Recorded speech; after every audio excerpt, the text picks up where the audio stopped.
আসসালামু আলাইকুম প্রিয় দর্শক, নির্বাচন যত ঘনিয়ে আসছে আমার মনে হয় আমাদের দেশের রাজনীতিতে একটা মেরুকরণ তত যেন স্পষ্ট হয়ে উঠছে।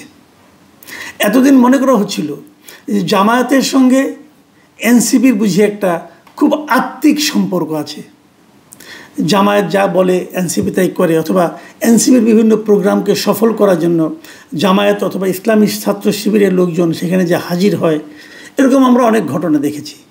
এবং এনসিপির যতগুলো সফল প্রোগ্রাম ছিল, আপনারা মনে করতে পারবেন আওয়ামী লীগকে নিষিদ্ধ করার জন্য এনসিপির যে প্রোগ্রামগুলি ছিল শাহবাগে এবং যমুনার সামনে, অনেকেই বলেন সেই প্রোগ্রামগুলো নাকি সফল হয়েছিল ছাত্র শিবিরের উপস্থিতির কারণে।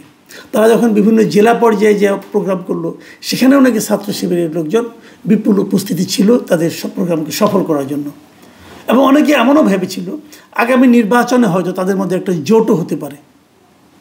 কিন্তু আমরা বিরোধটা দেখলাম কিছুদিন আগে, গত সেপ্টেম্বরে জামায়াত যখন 5 দফার দাবিতে আন্দোলন শুরু করলো, তখন তাদের সঙ্গে যুগপৎ আন্দোলনে যারা ছিল সেখানে এনসিপির উপস্থিতি ছিল না, তারা অনুপস্থিত ছিল। এবং তাদের সঙ্গে মূলত একটা বিরোধ ছিল, সেটা পিআর নিয়ে।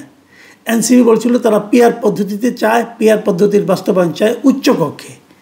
আর জামায়াতে ইসলাম সহ আরও অন্য যাদের সঙ্গে যারা আন্দোলন করেছিল তারা বলছিল যে তারা পিআর পদ্ধতি নিম্ন কক্ষেও চায়, মানে যে পার্লামেন্ট ইলেকশন সেখানেও তারা পিআর পদ্ধতি চায়। এই বিরোধটা শুরু হলো। তারপর আমরা দেখলাম যে ধীরে ধীরে তাদের জন্য দূরত্ব বাড়তে থাকলো। 16 তারিখে, গত শুক্রবার, এই মাসের 16 তারিখে প্রধান উপদেষ্টা যখন একটা জরুরি মিটিং ডাকলেন এই ঐক্যমত্য কমিশনের ব্যানারে, এবং সেখানে সমস্ত রাজনৈতিক দল গেল, জামাতও গিয়েছিল, এনসিপিও গিয়েছিল, বিএনপি সবাই গিয়েছিল। সেখানে প্রধান উপদেষ্টা বললেন ফেব্রুয়ারিতে নির্বাচন হবে এবং শুক্রবারে সেটার স্বাক্ষর হবে। শুক্রবার মানে গত পরশু দিন, শুক্রবারে স্বাক্ষর হবে এবং ফেব্রুয়ারিতে নির্বাচন হবে। এবং সেখানেই এনসিপির পক্ষ থেকে বলা হলো যে তারা যেভাবে এখন মানে আপনার এটা জুলাই সনদটা প্রণয়ন করা হয়েছে, তারা এখানে স্বাক্ষর করবে না, তারা আইনগত ভিত্তি ছাড়া স্বাক্ষর করবে না। জামায়াতও আপত্তি করলো, কিন্তু জামায়াত আবার এটা বললো তাদের স্বাক্ষর করবে না, এরকম স্পষ্ট করে কিছু বললো না। তারা বললো তারা শুক্রবার অনুষ্ঠানে যাবেন, স্বাক্ষর করবেন কি করবেন না সেটা পরে দেখা যাবে। ঠিক আছে, তারা শুক্রবার অনুষ্ঠানে এনসিপি গেল না শেষ পর্যন্ত। অনেক বলাবলি হয়েছে তাদের দাবি নিয়ে, অনেক নাটক হয়েছে, আপনারা দেখেছেন।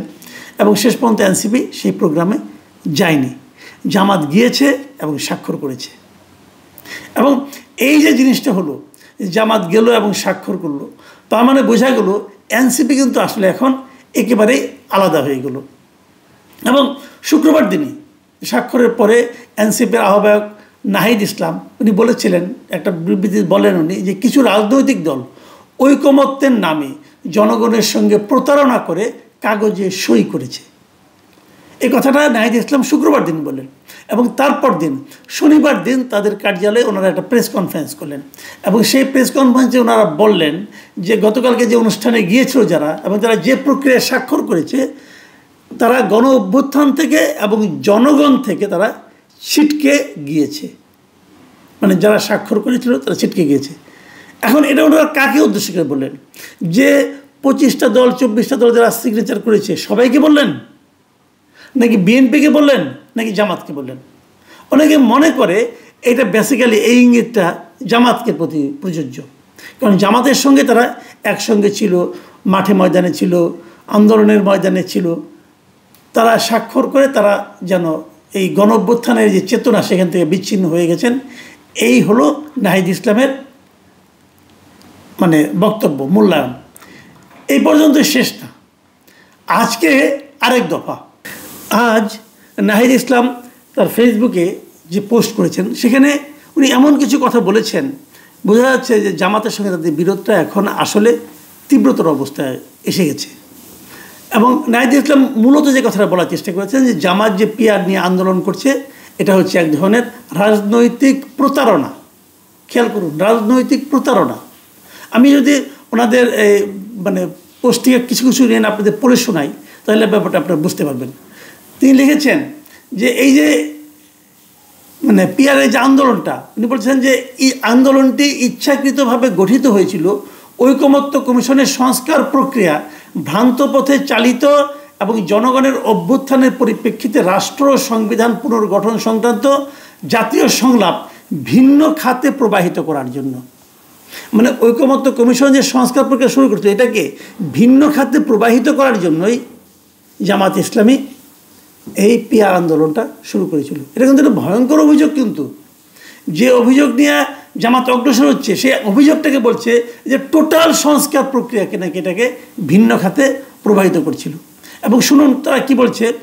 উনি বলছেন যে আমরা এমন ভিত্তিগত সংস্কারের চারপাশে একটি গণ আন্দোলন গড়ে তোলার চেষ্টা করছিলাম এবং জুলাই সনদের আইনি কাঠামো বিস্তৃত জাতীয় ঐকমত্যের মাধ্যমে প্রতিষ্ঠা করতে চেয়েছিলাম, কিন্তু জামায়াত ও তার মিত্ররা এই এজেন্ডা ছিনতাই করে একে সুকৌশলে পিআর ইস্যুতে নামিয়ে আনে এবং বিষয়টি নিজেদের সংকীর্ণ দলীয় স্বার্থে দর কষাকষির হাতিয়ার হিসেবে ব্যবহার করে।